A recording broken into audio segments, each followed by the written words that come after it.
Oh, you know what I'm smoking? I can smell. probably I can guilty. smell tobacco, and I thought he was. I thought it was him. That's why I smelled. Now, don't make I can any smell that. statements, they can't require you. I remember that because Guilty. I told him my dad smoked a pipe for Yeah. like 20 some odd years. And so I It's can, just like. I'll tell you what, man, It's just like Charleston. our basement. Narrow, really. All that tobacco that he Runs has. up and down and hot. So they decided to go out to Wyoming for the summer and rent their beach. How are you, sir? hotel. Well, how you, Smart. sir? Good, They're good. never coming back. Nice. They have sold out of everything. It's great out there. I mean, it's amazing out They there. just love it. They just. I went to the, it wasn't VML, it was the And the best thing is Government government Management Association. And it We was went out a to see them shortly after they moved. 3-day conference. Snow was I met about with this the, high. I met the And there town were four ways. manager They live of about 30 Chilhowie miles up there. north of Jackson Do you know Hole. him? And all the four places in I forget, is Africa, it John 3 of them Clark? are already shut down. John Clark? John Clark, One of yeah. them was if. Yeah, John Clark, yeah. We got Yeah, John Clark. we grabbed something to eat. And we Long flew ago, as you won't fast as ever we read could. it out. He was in Marion before. And He was, had to wait 2 hours ahead of Before he close. came I in from up think in it was Broad in Fork. Blount. Oh, you know him well And then. it was I'm starting in. snowing. he said he was an hour sort of away. retired and then they kind of pulled him out of retirement. It's nonstop. He was in Saltville for a while. Well, there was down plenty there. of snow 2 weeks ago. when we were And then I working think out. that the I saw town manager pictures from on the channel Friday or Smithville Saturday. was there, so I didn't get, Yellowstone. I didn't connect with it, so, but I saw him on the I mean, roster. it wasn't flurries. Here's They that were sign good there, so like- if maybe that's, we can always pass it around if we have to. It's never, never. Or if anybody, we'll just, maybe we'll just give it Oh, I've to, got one idea. give it It's just a door. to Wayne if you want, they wanna pass it around or something like that. That's like a link, so everybody It was in the package, but Yeah, I it was kinda hard to, from last weekend. it's kinda hard to see. All right, looks like it's after 5:30. Let's go ahead and call our meeting to order. I'd like to welcome everyone to the regular meeting of the Town of Athens Planning Commission for the month of June. Mr. Boswell, would you be kind enough to do roll call for us? Yes, sir. Mr. Anderson? Present. Mr. Wilson? Here. Dr. White? Here. Mr. Bradley? Here. Mr. Moran? Here, Mr. Schuman? Here. and Mr. Austin? Here. We have a quorum. All right, thank you very much. Attached to your agenda tonight, you have the minutes of the May 20th, 2019 meeting. Additions and corrections to that. I would like to, Jason and I talked a little bit earlier today, on page 7 up at the very top. It says it was asked if the brick could be left a natural color. Mr. Crosby stated that would not meet Powell's trademark. Nothing in the overlay district guidelines reference the use of, I'd like to add the word specific colors. How can a board regulate the use of a specific color when it is not written in the ordinance? So I'd like to add the word specific in there, Sir. because it actually is Yes, sir. mentioned. Yes, sir, it is. Anyone have any problem with that modification? Any other changes or modifications?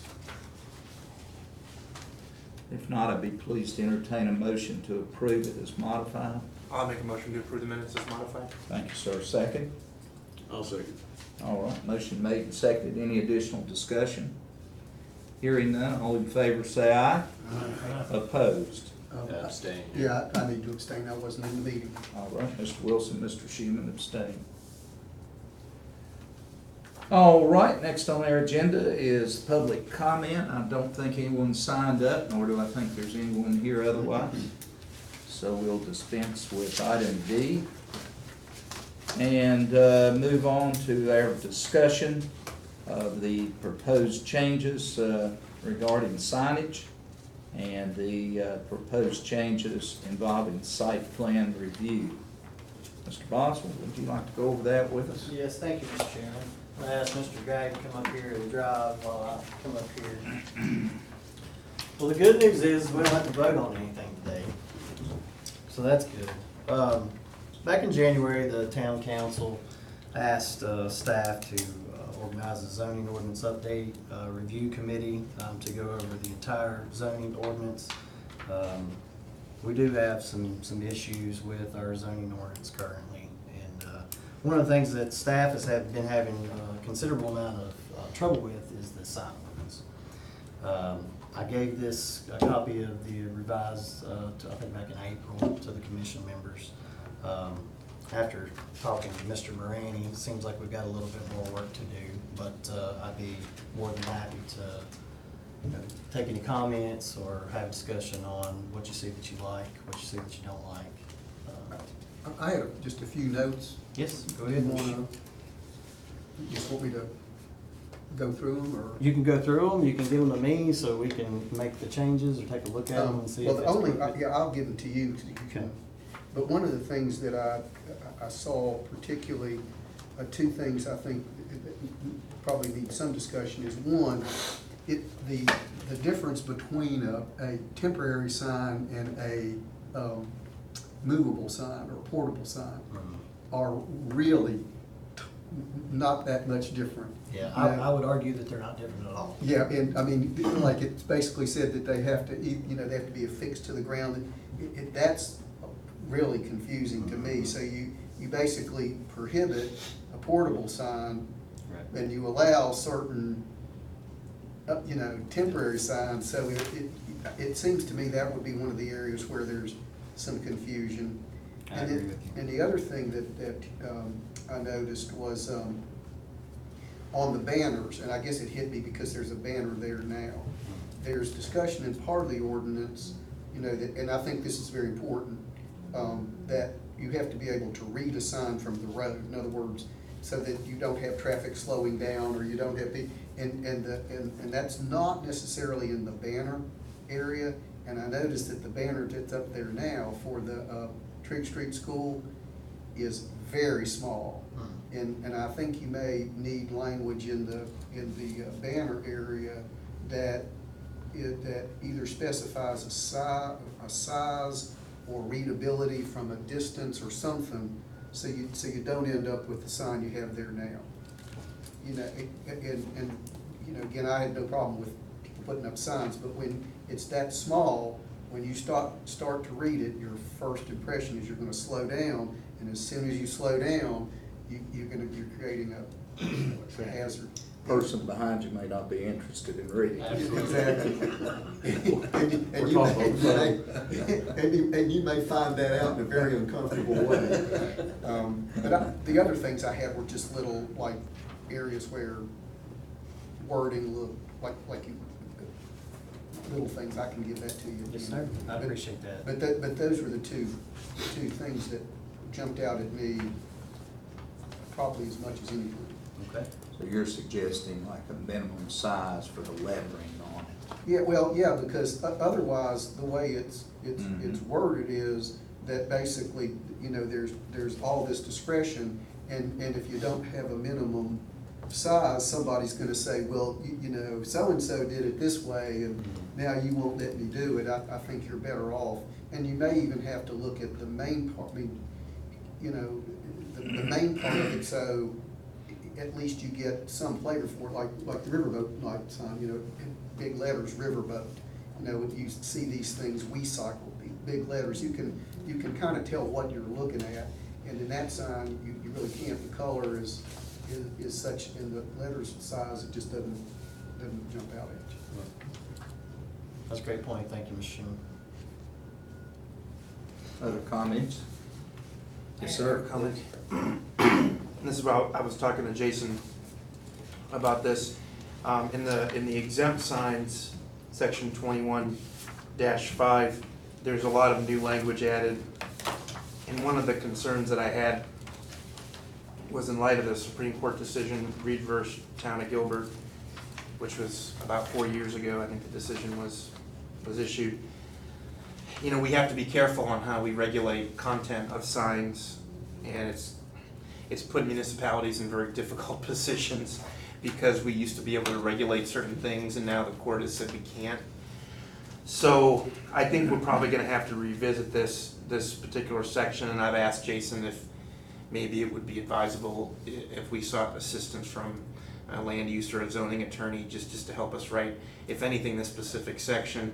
This is getting really really complicated in dealing with sign codes, and a lot of municipalities are seeking that kind of advice to work with the staff and the committee that has been established. So I think that's what I'd like to do if that's acceptable to Jason Yes, and the absolutely. committee members. I think that's So, an excellent Okay. idea. It's a hot button topic, signs in town of Hattigan.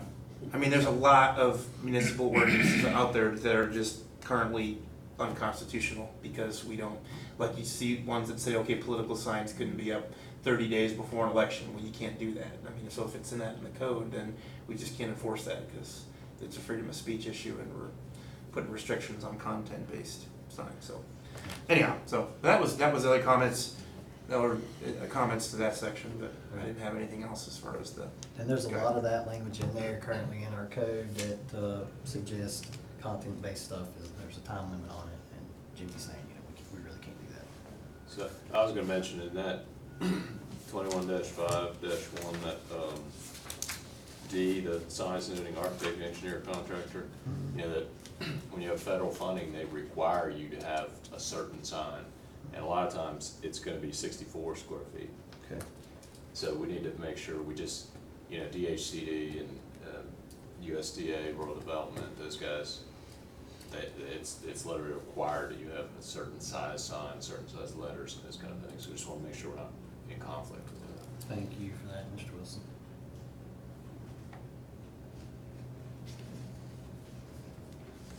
What portion of this, if any, would allow us to regulate signage on tractor trailers, let's put it that way, that are parked for extensive periods of time? Yeah, well, we've run into this issue before. Like I said, I think it's probably best to take Mr. Maroney's advice and hire a land use or zoning. Yeah, I dealt with that similar issue in the previous city I was at, and it didn't get to the point where it proliferated enough. There was one particular business that was doing it, and I think I might have a way we could try to address that and still protect the rights of the property owners, because a lot of times these are on moving vehicles and they're parked in a parking lot. Is that what you're referring to, these ones with?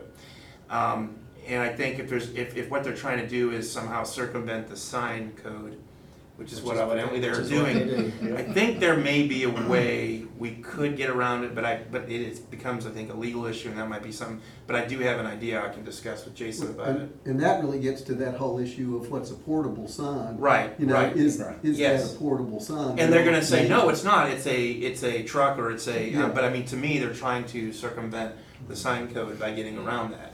And I think there might be a way we can do it, but I think it needs we need to bounce that off of an attorney. But are we having an issue with that right now, with any particular businesses? Okay, Yeah. you don't have to name them, I but just wanted just one. to, or that I know of. Okay. Well, he's been doing that for Yeah, Ernie's. how long? Oh, yeah. It's on East Main, yeah. Okay. I haven't noticed it He yet. did get a new trailer though.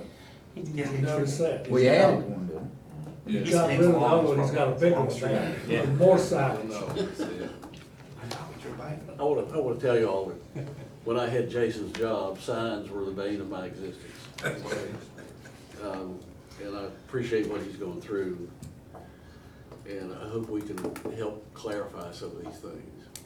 We'll get there. It's I'd really like to see that issue addressed. It was very prevalent in Charlottesville last time I was there. Was it? Yeah, lots of trucks, Yeah. tractor trailers parked. Now, my understanding is once they get on the road, I don't know what you do about it, but if they're parked on parking lot or private property, then we still probably have some oversight. Good.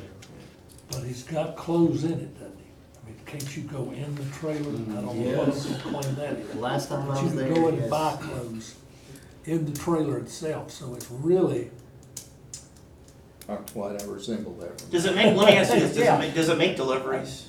No, sir. I It's not, think- it's not, you, okay, I think It is largely permanently just parked. sits there. okay. Mhm. That particular instance, because of the way the wording of the ordinance is, he moves them. So he can say, well, I moved them. Yeah, that's a tough one. You're Yeah, talking I mean, about it- just a number of feet on the property. Yeah, as long as it's moved, as long as it's not stationary is the way that the language is. So he says, oh, I moved that one from here to here. He's an interesting guy. Yeah, but it's the difference between moving it and then using it as a purpose, like if for deliveries or something like that, so, okay.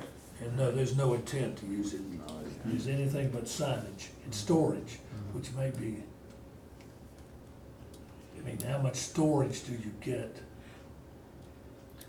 Well, I mean, I think he could store it, but if it is storage, then he's, could get caught by how much signage you have, like on the side of a building that's limited, you know, in other words, how much signage can you have?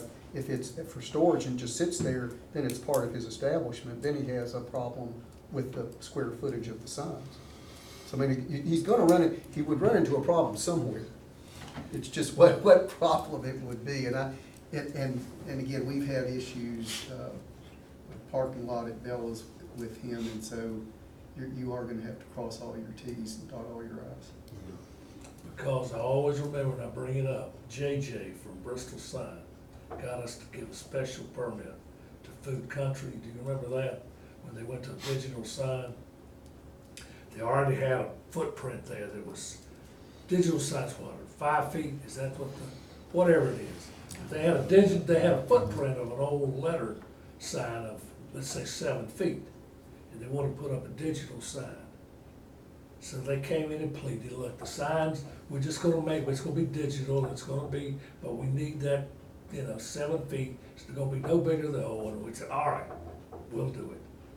So we approved it, he got a special use permit, and I'll be damned, if J.D. didn't show up.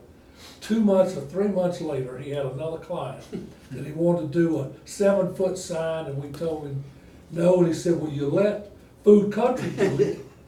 And I said to him, JJ, give me a break. And I think he got so embarrassed that he left. But they'll do it, I mean, here we were a special use or whatever permit, and he turned around and tried, the same guy use it against us, Give them an inch, they'll take a mile. particularly the signage. Maybe you can network with some of the other towns and cities around. I'm sure they're. I gotta believe this issue with the portable sign thing is happening that's- everywhere. Yeah, we I'll oughta, contact Steve Moore, he's the assistant town manager in Whitful. I can contact him, see what they're doing there. Um, yeah. It's a tough one. It's kind of hard. Roanoke, Salem, some of those places. Yeah, I was gonna say, a little bit bigger area, you can't really contact Chilhowie, or, it's a little bit different situation. Sure. But, All right, any other suggestions or discussion regarding either of these two proposed changes? If in the meantime anyone has additional suggestions, please get them to Mr. Boswell so he can have those and take them into consideration as he's developing this proposal for us. I'd appreciate that. You can email me, you can stop by, and it's just however you want to get the information to me. And you'll be seeing this again, probably not at the next planning commission meeting, but after Jimmy and I discuss, talk to an attorney, land use attorney. All right. Okay, you got the new Supreme Court ruling that came out today Oh, what's that? on obscene words. I know the one that came out about the church cross, but I didn't realize there was. This is the one today they ruled that FUCT, Oh, that was the trademark, a trademark, and Yeah. now that is against First Amendment to limit that. So I so that guy won his case. won the case, He won the case. Wow. These are the types of issues that we have to which keep up with. means that, I don't know, I mean, it seems like me, everything's out. That was, Any words, wasn't that a t-shirt company, I think is what it was or something. Thank you, gentlemen, I appreciate that. The second discussion item that we have is a little bit more time pressing. We've discussed this at length at a few of the planning commission meetings concerning the entrance corridor requirements and design review guidelines.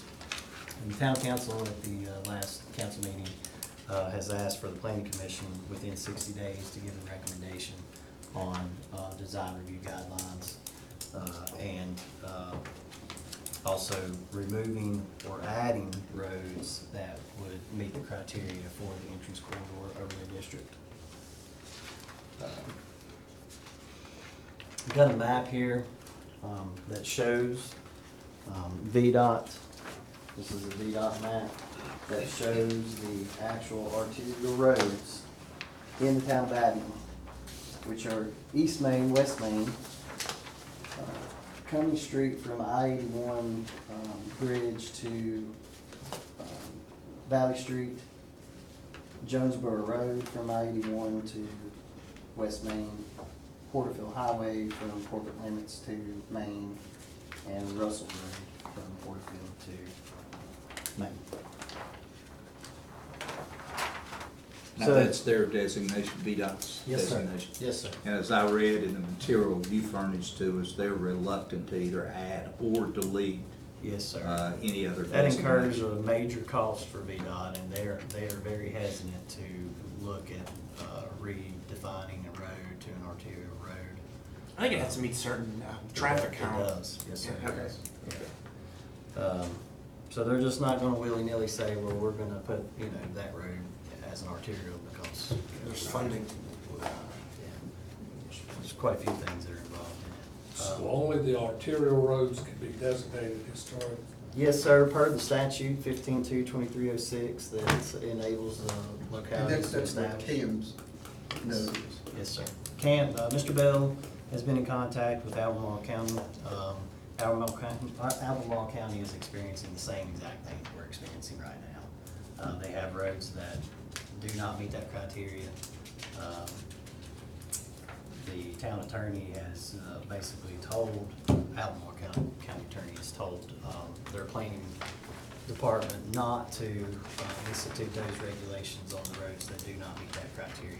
The Board of Supervisors in Albemarle County have yet to amend.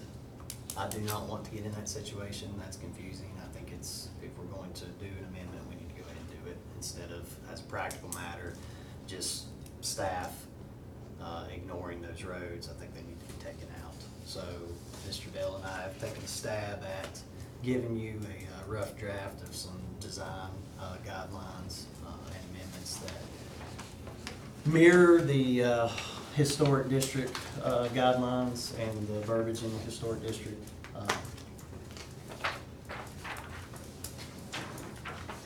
Hope you all have had an opportunity to take a look at that and kind of give me some feedback on that. What I would like to do is get as much comment tonight and make all the necessary revisions and have this back before you all at the July Planning Commission meeting as a public hearing. Well, this really reduces, the proposal reduces the number of roads. Significantly. It's significant. Yes, sir. Yes, I agree. Yeah. I agree. If you'll go through there with me, Mason, if you'll go to past Mr. Bell's email. Yeah, keep going. One more. Okay, here you go. You can see that the roads that do qualify, Mr. Bell struck through the ones that do not qualify, which would be Whites Mill Road, Valley Street, and Walden, Green Spring Road, Pecan Street, Hillman Highway, Ball Lane, Wendell Road, Trigg Street, Dedmore Street, Thompson Drive, and Court Street. None of those are arterial roads, so in essence, they cannot be as part of the Appeals Court. But now, what does that mean for the Board of Architectural Review? I mean, you can't come out on Court Street and stick up No, it won't change any of the requirements for the historic district. Yeah, because They're there could still be some overruled. overlapping areas, but the historic district still controls, correct? Still controls. Okay. That's what- that's Okay, what- that's what, that was my that's what I'm understanding. Yeah, it won't affect that at all. It really doesn't seem to me when you look at these roads that are struck, that you could make a real strong argument that those were arterial roads. I mean, I know why they're there, because you get to exercise a level of control, but yeah, I mean, I don't think you could argue that they're truly arterial roads. I would say Valley Street would probably be the most heavily traveled road, but Probably. I'm surprised that's not considered an arterial. Yeah. I was surprised to see that. But now Valley Street, almost all of Valley Street will be covered in the old historic Okay. area, so you won't. So it won't, so it'll be. So, All of it, almost. Is it? I was gonna say, you won't, even if you take it out as an arterial road, you'll have control through the Must be considered a collector. Right up to Hutton Street, I think, is where the historic district ends. Now, which is Hutton Street, is that? Their side of Ann Hutton's property, the White House there. Oh, okay, Yeah. okay, yeah, yeah, okay. Can't miss that Oh, one. oh, yeah. What color is it? I can't see it. That's a conversation for another time. I have a question, Jason. So the addition of 18-9-6, so did we not really have, or it wasn't really clear what the process was before? Is that why we added this language? Mason, I think I had pulled up the Unicode. If you'll switch over tabs, yeah, X out that fuel. Because I realized that we had to incorporate some new language for design guidelines, but it seemed like there was a lot of verbiage pertaining to what the process I just was. scroll down a little bit to the, okay, yeah, keep going. Gives you the boundaries, this is the existing Uh-huh. ordinance, gives you the boundaries, go ahead and scroll down some more, Mason, please. And then it says, permitted uses, and then here it says where the certificate of appropriateness is required. We felt like it would be better to mirror what the requirements are for the historic The district. historic district, okay. Yeah, So this is just language is mirroring just it. a little bit better in the historic district than it is in the overlay. And so there are also waivers in the historic district as well, and that mirrors There this are, language. there are, and that's something else that the planning commission has mentioned is waivable actions. And I've actually got a list of those. And again, this is subject to change. That's the reason why we're having this discussion on what you all think is appropriate, not appropriate. You know, when we had this discussion, the last meeting, a point was made, I thought, and I talked to Mr. Boswell about this today, I left him a message last week, while he was out of town, but we kept talking about, there was a lot of discussion at the time, well, we can't legislate color. Well, in fact, had we been better prepared at the time, the ordinance that we've got does talk about color. It does. And it talks about, and that's why I wanted to amend the meetings, or the minutes, it talks about color. It doesn't talk about specific color. And I think that is the biggest issue, is that a lot of localities like Smithfield and, Richmond, specifically, the biggest ones that I've been looking at, it is a novel of guidelines. I don't know how far in the weeds we want to get on this specific situation, but Smithfield actually has a color palette, a color wheel that shows Right. what is appropriate, what's not. And I think that would be beneficial to the commission to have something that way when we get into the situations that we've come across in the last couple of months, we can say, well, it doesn't fit the color scheme. And we've added language in there as well. That's in section, it's under D, under section 18.9.11, D, design guidelines. Under section 8, it says facade colors preferably shall be of low reflectance white, earth tone, muted, subtle, or neutral colors. Building trim may feature brighter colors as an accent material. The use of high-intensity metallic, fluorescent, day glow, or neon colors are discouraged. And that came directly from Smithfield's ordinance. Came from which one? Smithfield. Discouraged isn't exactly taking a stand. It may be discouraged, but there are people here who will take advantage of the fact that it's not prohibited, so it's discouraged.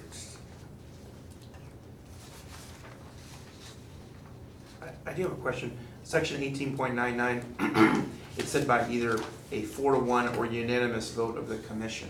Does that need to be changed? That does need to be changed Okay. to a 6-to-1 or. Well, what maybe it meant it was like a 3/5 or something, so maybe that was trying to reach the threshold. Maybe we gotta just change that to like a We can. 3/5, 2/3, whatever the intent was of We that. can. I don't know, okay. Mhm. And then those design guidelines that there's a separate sheet at the end that you put here. Yeah, These were incorporated in here, I think. They were incorporated in the actual ordinance itself, but I put those in there for Mr. Bradley specifically because Mr. Bradley made the point to say the guidelines should be separate from the actual Okay. ordinance. So that's also something that we should probably take a look at. 18.9-12, I'm confused at where the Board of Zoning Appeals comes in, because this says That's- appeals be taken to the town council, and then you could go to the circuit court, but there's no Board of Zoning Appeals appeal. What section was that, Mr. Schuman? 18.9-12. I didn't see that. I see. Board of Zoning Appeals does variances Yeah, that's, and, yeah. So that wouldn't be applicable. No. No, I think it just says That appeals, language talking actually about hasn't appeals. changed, that is what is currently in our ordinance today. Okay. Yeah, I wasn't clear about when the BZA came in. yeah, but they're not really an appeal board, but that's what it's called. They do variances and, exceptions of some kind. So my question, Appeals of, official determination from the Right. zoning administrator. Okay. so my question is then, so in section 18.99, if we're talking about the role of design review guidelines, and we're talking about how in review of each project, the plan commission must follow suggestions or requirement. As such document now exists and may be hereafter be revised and amended by the commission. Mhm. So let me ask you this, if we decide that it's a separate document, then none of this goes in the ordinance, right? None of this, except, this is exactly what the historic district, guidelines are currently. What we That, did- it says that exact, That's exactly what it says. Really? We- Okay. We copied and pasted it, and we changed the verbiage. and to they have try their to own get- regulations They have their as well own set of guidelines, which are separate from the actual from the ordinance, ordinance. which is what Mr. Bradley was suggesting. Okay, If you need to change a guideline, you don't have to go back and amend the zoning ordinance well, I to understand do that, it, you yeah. know. Right. One thing, Jason, I think almost all reputable paint companies have a historic paint scheme, you know, a selection of colors that they consider to be historic. Right. And would it not be satisfactory to reference those?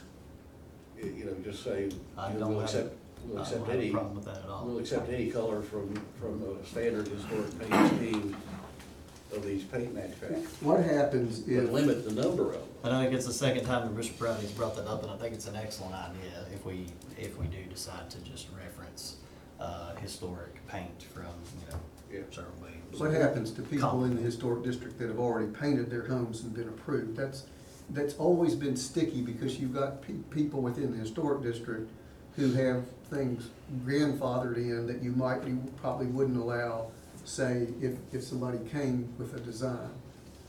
You know, colors is one, Right. certain roof materials, gutters, that type of thing. In other words, like my house, for example, was when we bought it, was not in the historic district. Hmm.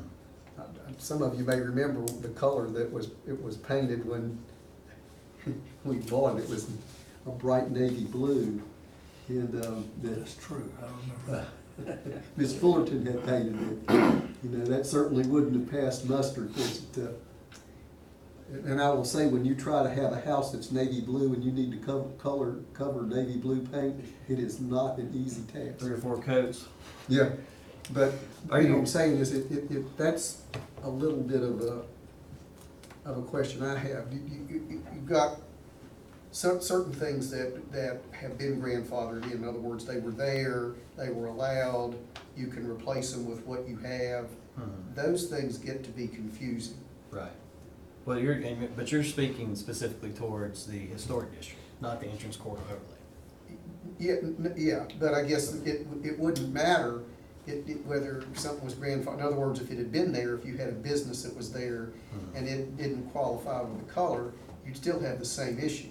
Yeah, well, I think the way that we typically address that is through non-conforming use. If something's non-conforming and they vacate that use, if it's non-conforming when it's brought into the historic district, like you're suggesting, that use can continue up to 2 years unless it can be used and, what am I trying to say here? Unless it's vacated after 2 years, then that non-conforming use is Stays fine there. as it's non-conforming. Just stays there. But if it's vacated after 2 years, then the locality can step in and say, okay, now you have to bring it up to the standard of the historic district. Is typically how. So let's It's suppose bad. that you have a house in a historic district that doesn't have, like, doesn't have conforming gutters, but doesn't matter because you stay there, you Right. sell the house. Right. Does that mean that the people who buy the house then have to go back and redo the gutters the way No, they? it means, Okay. yeah, if it was, I mean, I think there's specific language in the historic district, ordinance, which I don't have in front of me currently, that specifically addresses that, that says if it changes hands, it can continue as such unless it's vacated for a certain, period of time. Because I'm thinking about, again, a little bit of what's going on. You have a business that was in the entrance corridor. It existed there, it had a certain paint scheme, it had a certain design. It was there, so it's a non-conforming use. Then it becomes a discussion of, well, you weren't consistent. You may be very consistent, but it's a non-conforming use. And those are the things that I think get confused. That's, Right, I don't know if there's a way around it, right, but I do think it's a good idea to have a list of paints like that, so you could. absolutely. Yeah, like I said, we tried to throw this together pretty quickly, obviously, from the last, council meeting. Took a stab at it. That's the reason why I brought it before you all tonight, to get your comments. And, I'm with Mr. Bradley. I think if you referenced in if we're gonna do guidelines, or if we're gonna make it part of the ordinance, just referencing, historic color palette, such as what, because I'm pretty positive that Sherwin-Williams has a Yeah, I historic. know Sherwin-Williams does, several others do. But Or something I that's think it's- comparable. I I mean, think you it's don't, I think it's important to limit the number of colors. 'Cause, even in the historic district, we used to get people who wanted to paint a house 5 different colors, and, find it's gonna keep you awake at night. Right. Are you thinking limit the amount of colors on a particular Oh, structure? Now, Smithfield does that. It's pretty touchy because- Smithfield's ordinance limits it to 3. Victorians, Threes. Victorian houses Yeah. were painted sometimes 5 and 6 different colors. True. The Hassinger house out here is, Yeah, 4 that's colors, that one. at least. So you've gotta be careful if you live, you can't make them all colonial colors.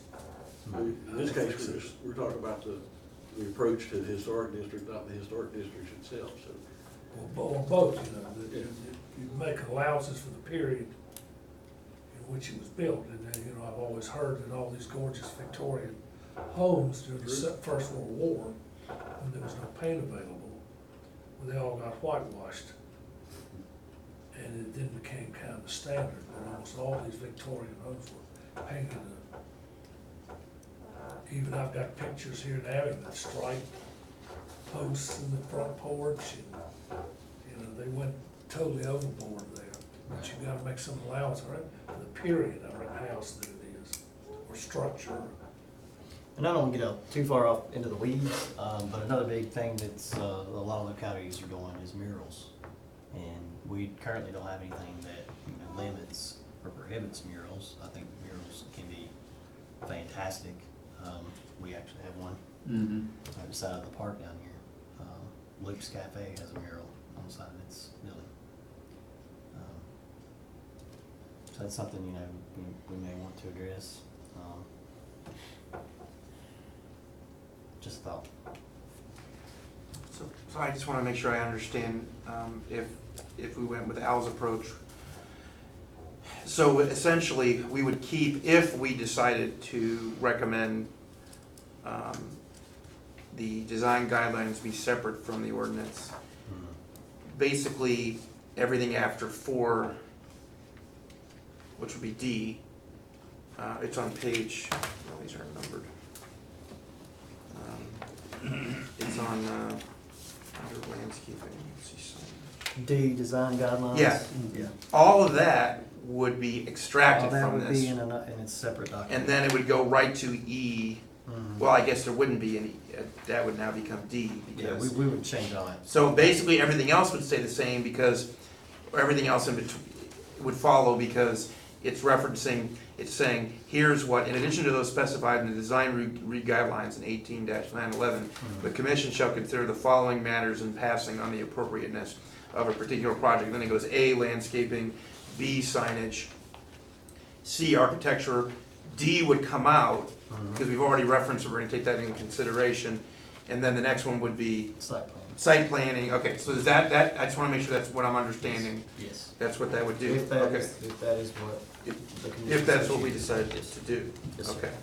And this still, when we adopt this, if we say it was adopted as is this still, this is still less restrictive than the historic district, Yes. correct? Okay, Yes, that's what I thought. yeah. There is a question I have under Still- site planning.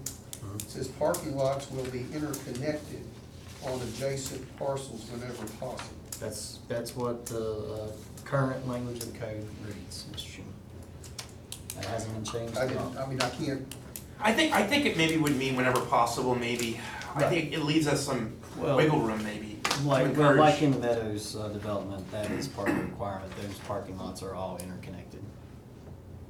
I think if you have two different property owners, then you're gonna have, You're having, that's a civil, that's a sometimes civil, they can, but that's a sometimes. civil thing. my that we would concern be with that involved would in. be if you don't have something, but, to me, that's a potential hazard. In other words, if you, let's say you have a parking lot, you have several parking lots, you got somebody going, say from store, here's a store, here's a store, and there are 3 stores in between, and you've got connected parking lots, to me, that would be hazardous. I don't know if this is hazardous as pulling out an But if administrative. you, Yeah. if you limit it, you I think- end up with like Northern Virginia where you can't go anywhere Yeah. between parking lots. Yeah. That's a nightmare. Yeah, it's more dangerous than to pull out on the main road, I think is the thought, I think is what it And was. you have to consider VDOT requirements for access management as well. I mean, there's things that go into that. Just so it was there's some calming mechanism, so you don't have somebody, Right, Right. Well, right. it's like if you, like Highlands Union Bank at exit 19, if it wasn't connected to Lowe's parking lot, that'd be a nightmare to get in. Yeah, I was thinking the same thing with Dairy Queen. I pulled into Yeah, Dairy Dairy Queen the other Queen. day, and I said, "Oh my gosh, I pulled in the wrong entrance. I got to go to Lowe's." And then I realized it was connected when I went to the Yeah. back. I wish- But that was all part of one I property. wish the Dairy Queens was interconnected with Highlands Union right there. Yeah, exactly. That would be great. That way you don't have to go over back around and come around to the ATM, but it's not. Yeah, I think that language gives us enough wiggle room to where if we want to encourage a development You to want connect. encouraging, great. If you It's, don't, hey, look, it's we're trying to, required. whenever possible, is it possible that you could do this, Mr. Developer? Mhm. And they say, yes, well, we'd like you to do it. I think it gives us the ability to, okay. that's the way I look at it. I don't think it requires it. Yeah. So, Any other comments? You know, when we did this,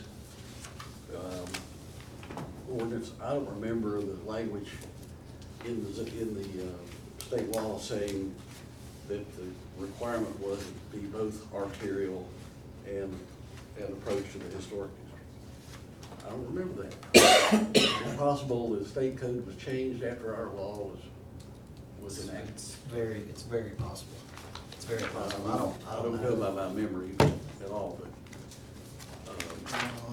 Well, it is kind of funny that there were other major jurisdictions that didn't know it existed either. Right, So yeah. we might not be the only Yeah, one so, that. you know, I don't feel too bad about it. I mean, Lamar County obviously is in a pretty big pickle. They've got 20-some roads that they've established as being in the entrance corridor, and they're not. So, well, could we look at that possibility, to make sure that we're not getting To see when it was amended. entangled in Dillon's rule here, mhm. which, by the way, I hate Dillon's rule. When was this one adopted? When did the council adopt the corridor overlay district? 2003, is that correct, Mr. Bradley? Yes, Sound right? It was during my tenure. Oh, so you're responsible for this. That's mine. Not entirely, but that's. Well, we could probably easily just look on the statute maybe to find out if there's Yeah. a previous reference. Who I don't knows? see anything on here where it says it's been amended, but I mean, Yeah. it's, I printed it off, so it might not have printed everything. So, a consensus, how does the commission feel about leaving the guidelines, the design guidelines as part of the ordinance, or would you like to see it pulled out and it be like the historic district and have a design guidelines that we can reference and have a separate document? I think it makes sense to do a separate document. I'll defer to whether the plan commission, whether the rest of everybody thinks. I just concerned about the Well, legality, if they can do it for the historic being- district and the legal counsel says we can do it for this, then. Yeah, If that's what we wanna being do. secretary of the, both commission and the board, it's easier in the historic district to be able to pull those guidelines out and, being able to have a little bit more leeway on, because there is stipulations in the design review guidelines for the whole historic district that say on a 4-to-1 vote that they can either, you know, do what's in there or they can deviate from it. And that gives you all a little bit more leverage, one way or the other. That's my personal feeling. Yeah, I would rather have a guideline that you could use as opposed to a hard ordinance that, you know, that you couldn't work around, because as soon as you do that, you're gonna find something you need to work around. It's gonna happen. And you end up having to amend your ordinance every other month. Yeah. Right, yeah, we don't wanna get into that situation.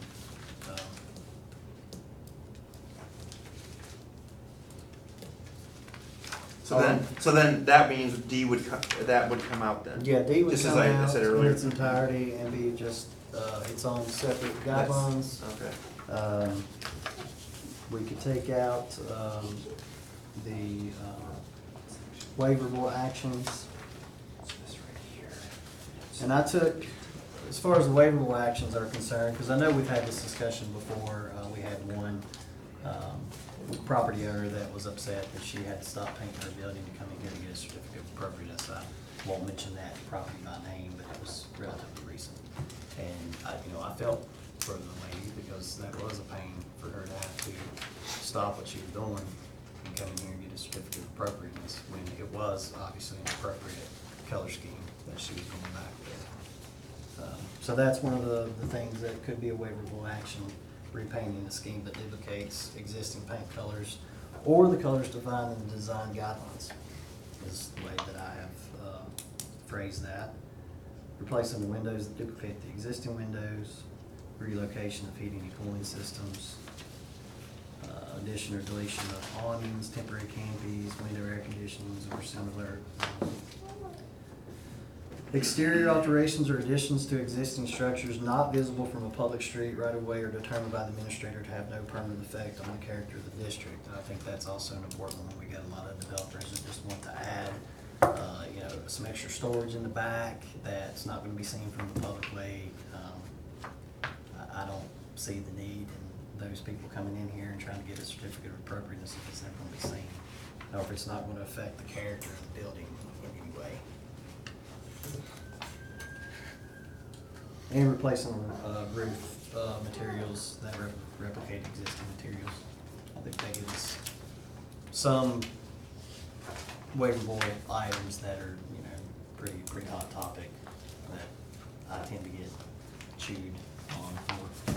So can you, once you make these changes, can you send us another copy of what that Yes, sir. look like Just with as the? soon- Just as soon as I take it out and revise it, I'll send you all Yeah, that a would be- copy. And please send me back your comments if you like it, then we will try to get it on the next agenda as a public hearing and get it changed and get it recommended to council. Jason, let's go back to the example that you used a moment ago, the lady that had to stop Yes. the exterior work. If we had had 10 in place that you just went over, how would that have changed that result? Well, if she would have been within the requirements, How? if we had design guidelines that stated specific colors, and she came to me and said, I would like to paint my color, taupe or a tan. Black in that case. Or black in that case, or gray. So if black and gray were included in that If they- design, it's been all right, but if it wasn't, she would still. If it wasn't, then I would have required her to fill out her certificate of appropriateness, come forward in front of the commission. Right. And Because that's that was exactly a how total it. change, you remember, in color. from Yes, what sir, it it sure was, yeah. Which we really like the change, obviously. Oh, absolutely. But it's the same set of guidelines that are for the historic district. It's the same situation. We have a waiver, and we do this constantly. Okay. There's no reason to bring property owners and delay their projects when they're replacing their roof with the same existing material No and color. question. let's waive it and so they can get the project done. Yeah. Same way with color in the historic district. Yeah. If they're going back with an existing color, it's not a problem. Right. All right, any other comments, gentlemen? All right, thank you very much. Thank you, gentlemen. Do we have any old business or matters that are not on the agenda? Do we have any announcements that we need to make tonight?